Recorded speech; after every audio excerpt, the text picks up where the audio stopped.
Berbicara tentang hubungan manusia dengan keduniaan.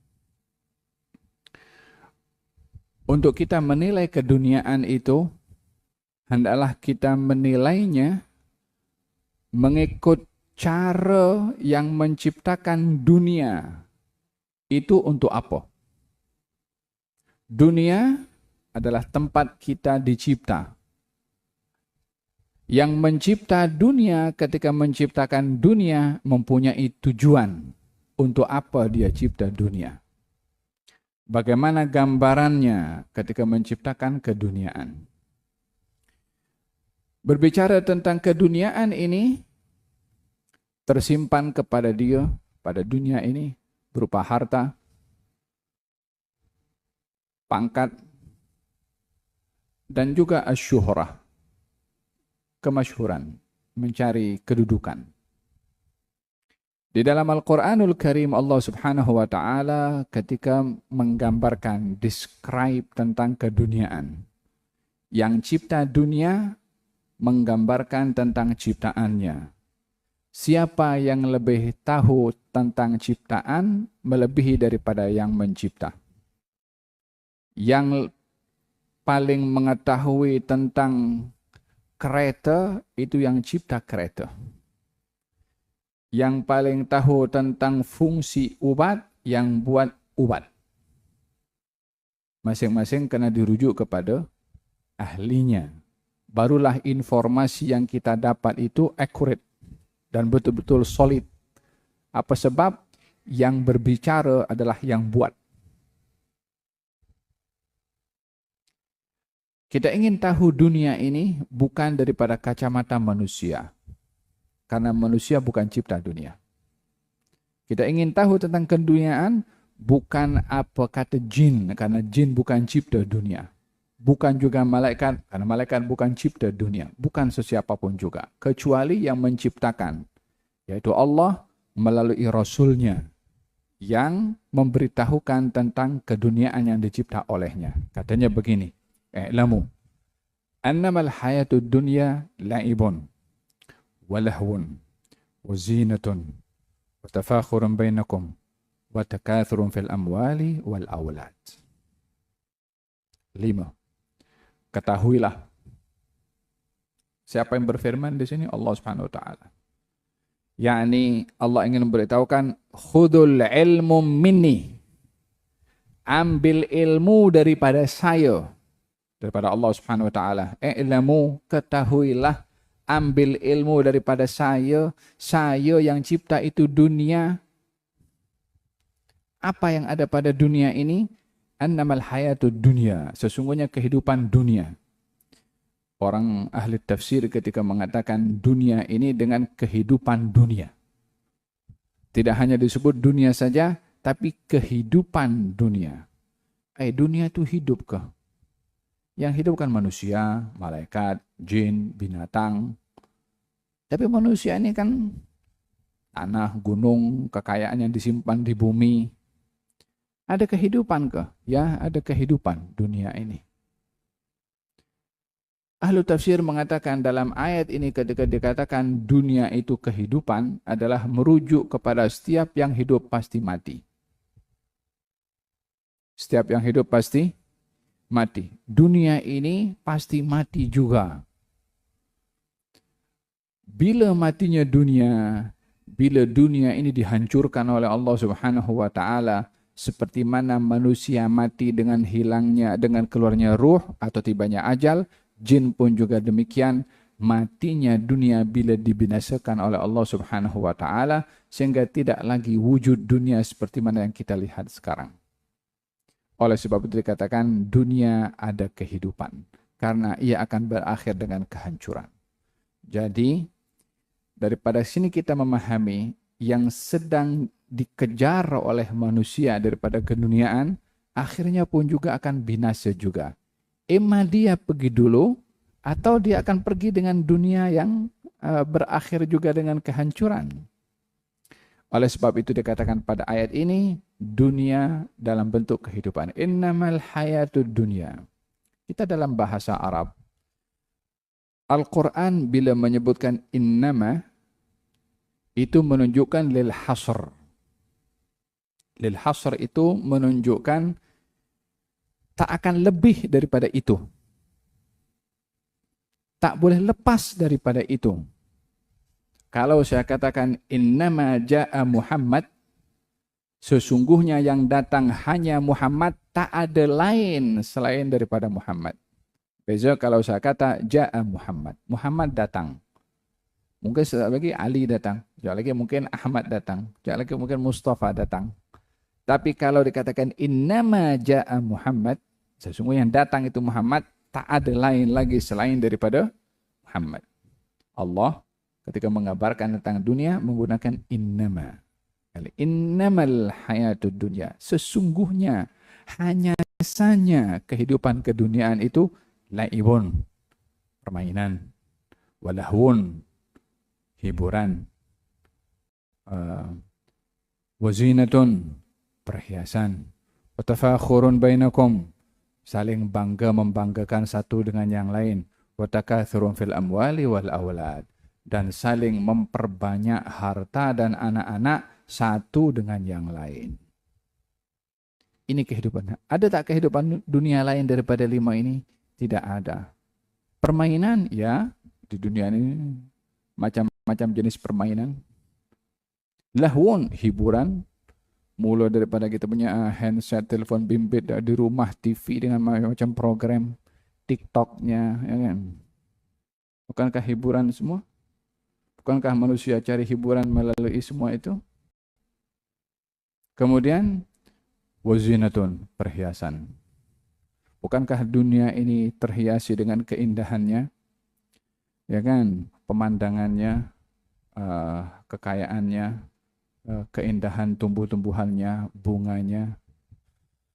Kemudian watafakhurun bainakum, bangga membanggakan, yang bangga dengan nasabnya, yang bangga dengan ilmunya, yang bangga dengan jawatannya, yang bangga dengan kepandaiannya, yang bangga dengan bangsanya, yang bangga dengan negaranya, yang bangga dengan achievement pencapaiannya, yang bangga dengan apa yang dia capai daripada kejayaan keduniaan.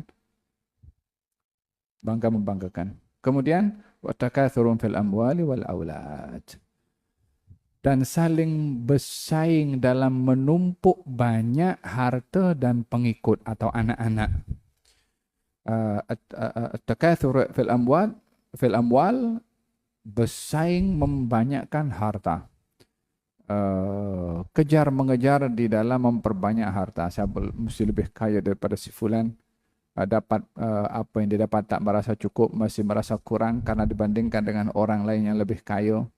Wal aulad, dan juga anak-anak, bangga membanggakan dengan anak-anak, termasuk bangga membanggakan pengikut. Followers saya 5 juta, followers fulan adalah 6 juta, followers saya 300,000, saya pun 3 orang saja. Bangga membanggakan di dalam anak-anak, yang dimaksudkan juga termasuk bangga membanggakan dalam pengikut. Bukankah orang cari subscribers sekarang? Bukankah dia bangga kalau followersnya berjuta-juta? Tanpa dilihat yang follow itu dalam follow apa? Dalam kebaikan, dalam akhlak, dalam ihsan, dalam manfaat, atau dalam pendedahan aurat, atau dalam tari-tarian yang maksiat, atau dalam hal-hal yang kosong. Kalau kita tengok yang paling banyak follow dalam hal-hal yang mungkar, bukankah itu hakikat keduniaan yang diuraikan oleh Allah Subhanahu wa taala pada ayat tadi?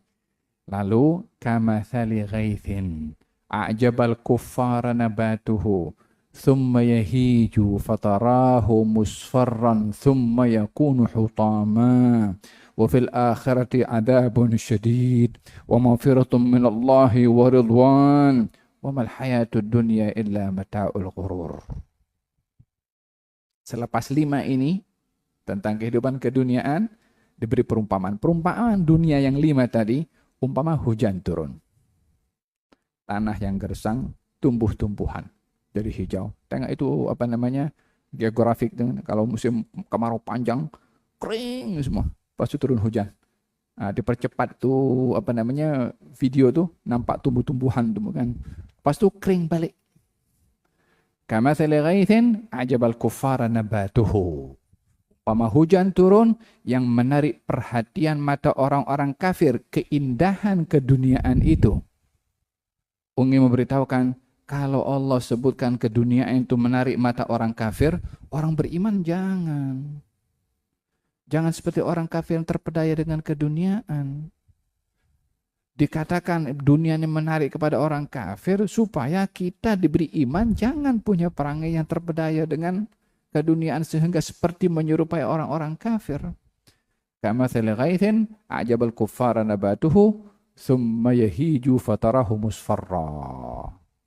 Sudah berlalu beberapa masa musim bertukar, setelah turun hujan dan nampak tumbuhan itu hijau, bertukar musim jadi kering. Tumbuh-tumbuhan tadi yang hijau, rumput jadi kering, pokok jadi kering, dedaunan pun jadi kering. Yang awalnya berdaun, tak berdaun, yang berbunga, tak berbunga, yang subur dengan rumput akhirnya kering pun juga, kontang tak boleh melihat kehijauan. Wabadin kamathal a'jabal kuffara nabathu thumma yahiju fatara musfarran thumma yakunu hutama. Kena angin terbang semua yang kering, khalas. Yang tadi hijau, yang tadi berbunga, yang tadi berbuah, habis semua. Macam itu dunia juga. Nampak macam indah, nampak macam seronok, lama-lama juga habis. Mau tahu buktinya orang tidak dapat menikmati keduniaan walaupun punya segala-gala keduniaan? Coba kalau orang masih muda, banyak duit, boleh buat apa saja. Kalau sudah umur 80 tahun ke atas, sudah bongkok. Lah perempuan cenderung, wala dia ada tenaga, wala ada energi, punya duit pun naik first class pun letih dekat pesawat juga, tak boleh menikmati. Baru di dunia, baru hidup. Duit punya zero dekat bank account, tak berkira apa dia boleh buat manfaatkan dari dunianya ada, tapi tak boleh menikmati. Hakikat ditunjuk oleh Allah di dunia.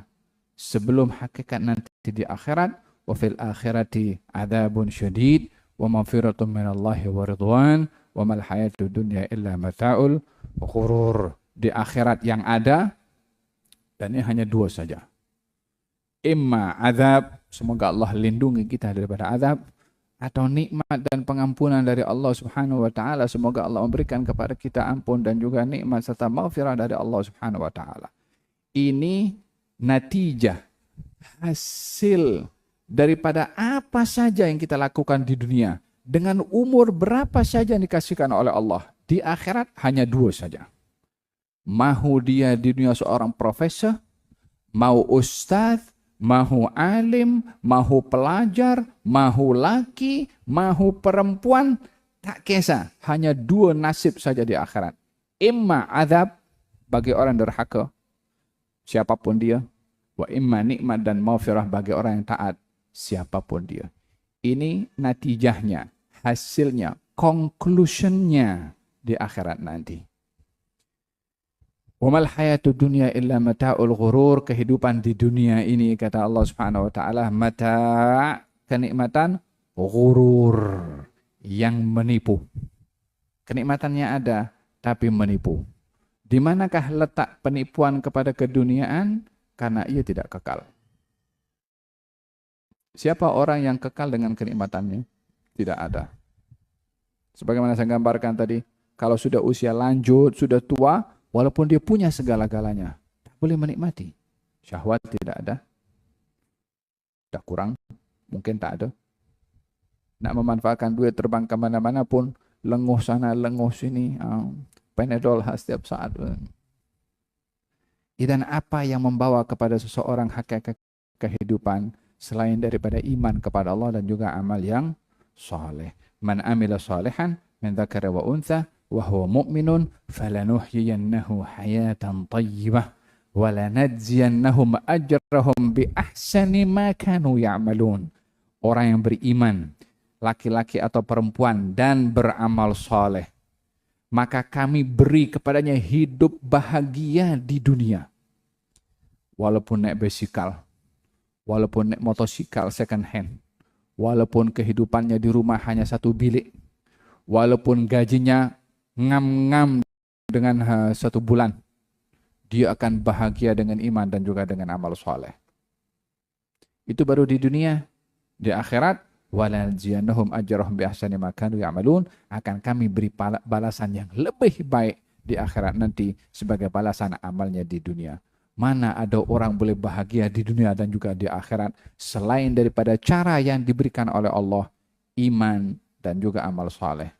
Bukan banyak duit, bukan tinggi pangkat, bukan banyak subscribers, banyak pengikut, ataupun syuhrah, kemasyhuran. Letak kebahagiaan dan selamat di dunia terletak kepada dua, iman dan juga amal soleh. Kata Imam Al-Haddad mengatakan di sini tentang dawai, faktor yang membawa seorang itu rakus kepada dunia adalah melihat kepada dunia dengan pandangan indah, sementara Allah memberikan penilaian tentang dunia dengan 5 perkara yang saya sebutkan tadi dan gambarannya bagaimana. Oleh sebab yang demikian, Allah berfirman kepada Nabi SAW tentang keduniaan. Katanya, وَلَا تَمُدَّنَّ عَيْنَيْكَ إِلَى مَا مَتَّعْنَا بِهِ أَزْوَاجًا مِّنْهُمْ. Hai Rasulullah Muhammad, kamu jangan pandang dengan kedua mata kamu kepada orang-orang yang kami beri kenikmatan keduniaan kepada mereka. Jangan pandang indah, jangan pandang agung, jangan pandang mulia karena keduniaannya. Apa sebab? Orang bila memandang orang lain yang penuh dengan keduniaan atau memiliki harta, cara memandangnya kepada orang itu pandangan suka, maka dia akan tergelincir rakus untuk punya seperti orang itu. Dia akan tergelincir tidak bersyukur dengan apa yang ia punya, sebab dia lihat kepada orang lain punya. Di sini Allah menekankan kepada Nabi, mata kamu jangan tengok. Bukan salah orang punya dunia itu, orang punya dunia Allah juga bagi kepada dia. Kita yang tak boleh pandang gah, mewah, agung karena keduniaan. Disuruh kita pandang apa yang Allah kasih, itu yang kita perlu untuk pandang dengan pandangan syukur dengan apa yang diberi. Oleh sebab demikian, kata baginda Rasulullah SAW, dalam hal keduniaan kamu tengok orang di bawah, dalam hal kebaikan dan akhirat tengoklah orang yang di atas, artinya orang yang amalnya lebih baik daripada kamu. Tengok kepada bawah hal-hal orang dalam hal keduniaan, kamu akan bersyukur dengan apa yang Allah beri kepada kamu.